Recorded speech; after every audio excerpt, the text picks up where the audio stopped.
Well, good morning, everyone. For the last 4 years, I've focused on balancing budgets and paying down debt so that we can get our fiscal house in order. Even during a deadly global pandemic, we have continued our focus on fiscal responsibility while protecting the working families and the state's most vulnerable people. That's earned us credit upgrades and reduced the burden on taxpayers. Today, we're taking another step in that direction. First, let me start by thanking valued stakeholders in the business and labor communities, as well as the legislature, who are continuing to work with my administration as part of an agreed bill process to address the deficit in the unemployment trust fund created by the pandemic. I'm very proud to have one of those legislative leaders here with me today, Leader Marcus Evans, as we share some important news with you. We all know that with the COVID-19 pandemic came a disaster of a different kind. Within a matter of weeks, unemployment skyrocketed from coast to coast back in 2020, all across the United States. To make sure eligible individuals could get access to unemployment benefits, extraordinary measures were taken by state unemployment trust funds because nearly none, including Illinois' UI Trust Fund, were funded enough to cover that kind of an emergency. But today, Illinoisans are back to work, the driving force behind our growing economy, whose GDP is now larger than it was pre-pandemic. For 20 consecutive weeks, Illinois has had historically low unemployment claims, outperforming expectations. Our unemployment system is back on track, and the balance of the Unemployment Trust Fund continues to experience strong and steady growth.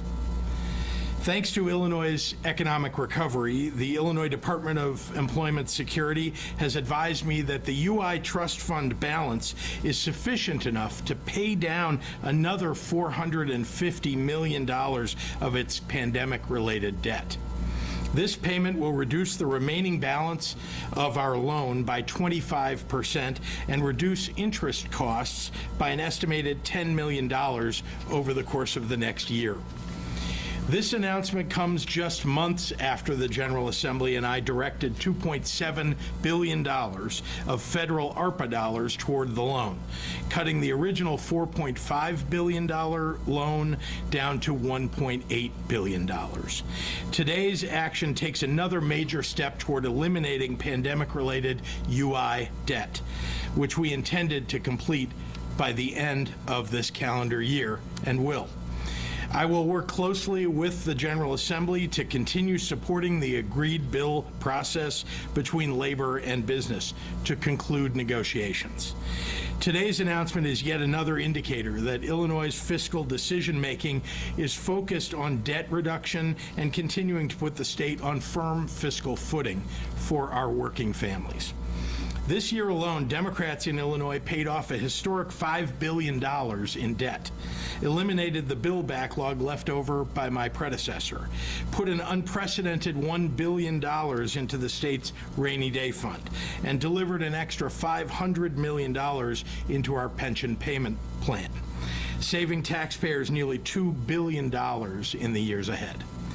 We're in the midst of our fourth balanced budget in a row, a budget that's allowed us to provide $1.8 billion in tax relief to working families, to improve our K-12 schools, to invest in public safety, to make college and vocational training more affordable, to support the creation of a record number of small businesses in Illinois, and to drive job growth in every corner of our state.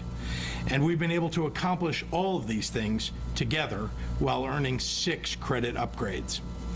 I want to take a moment to thank the leadership of the Department of Employment Security, Director Kristen Richards and her team, who worked tirelessly during the worst parts of the pandemic to provide benefits to those who desperately needed help. I'd also like to commend the work of our business and labor partners as they continue to work through the agreed bill process. And of course, I want to thank my colleague in the General Assembly, my friend, Leader Marcus Evans, who's doing a terrific job helping us manage through the challenges of getting past the UI pandemic debt. And with that, I will turn it over to IDES Director Christian Richards. Director. Thank you, Governor Pritzker. The Illinois Department of Employment Security remains focused on supporting business and labor in the agreed bill process, which is a process that has successfully been used for decades to support the Unemployment Insurance Act and Unemployment Trust Fund. At the same time, IDES is engaged in exciting work with the United States Department of Labor to support benefit integrity, claims management, and equitable access to UI services. Recently, IDES announced a $6.8 million award to fund enhanced data collection to understand barriers to UI access and implement strategies to address those barriers. These are all efforts we are undertaking to support a strong UI system for the state of Illinois. Today's announcement reflects continued growth in our economy. Just last week, my office announced that statewide, payroll jobs are up compared to a year ago. We are seeing significant gains in the leisure and hospitality, professional and business services, trade, transportation, and utilities industries. We are also seeing over-the-year decreases in unemployment in 97 counties across the state.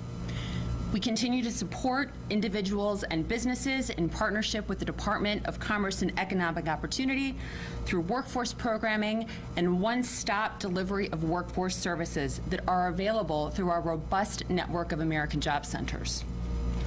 I'd like to thank Governor Pritzker for his leadership throughout the pandemic, and thank you to the over 1,100 employees of the Department of Employment Security who continue to diligently serve the public every day.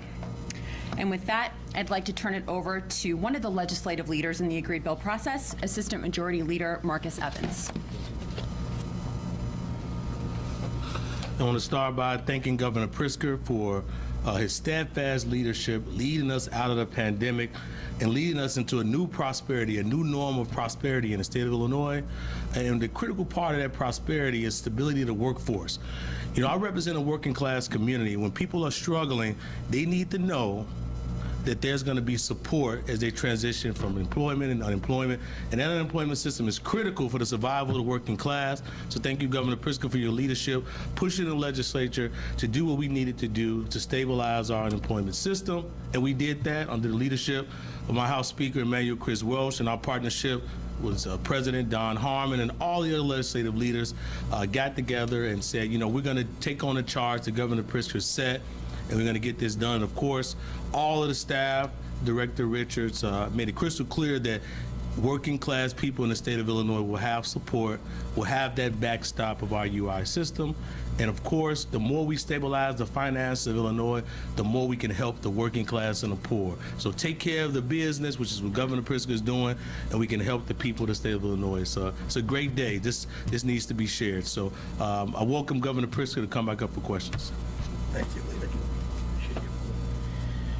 Thanks. Happy to take questions from members of the media. You said that the remaining debt has been reduced by 25%. What's the dollar amount? So it was at $1.812 billion. It's now down to 1.3, paid down by $450 million. And frankly, as the economy continues stabilized, we believe that we'll be able to reduce that even more. And the agreed bill process, working with the legislature, will be able to pay it off by year end. Okay, that was my other question. One of my other questions. Why does paying down, or how does paying down this debt make a difference to either the general public or, frankly, the businesses? I know there's been some concern among businesses. What difference does it make for everybody but the people in government? Well, just like so much of the rest of our efforts toward fiscal responsibility, paying down debt means that we're paying less interest. And so we're saving over the next year $10 million for taxpayers. And the more we pay down, obviously, the more we're saving for taxpayers. So I'm delighted that we're able to do that. You saw us do that with $5 billion of debt reduction over the course of this year. And we're continuing to look at every opportunity to pay down the short-term and long-term debts of the state. Thanks, Greg. Thank you very much, everyone. Thank you. Great job. Thank you, leader. See you. Good thing I didn't vote.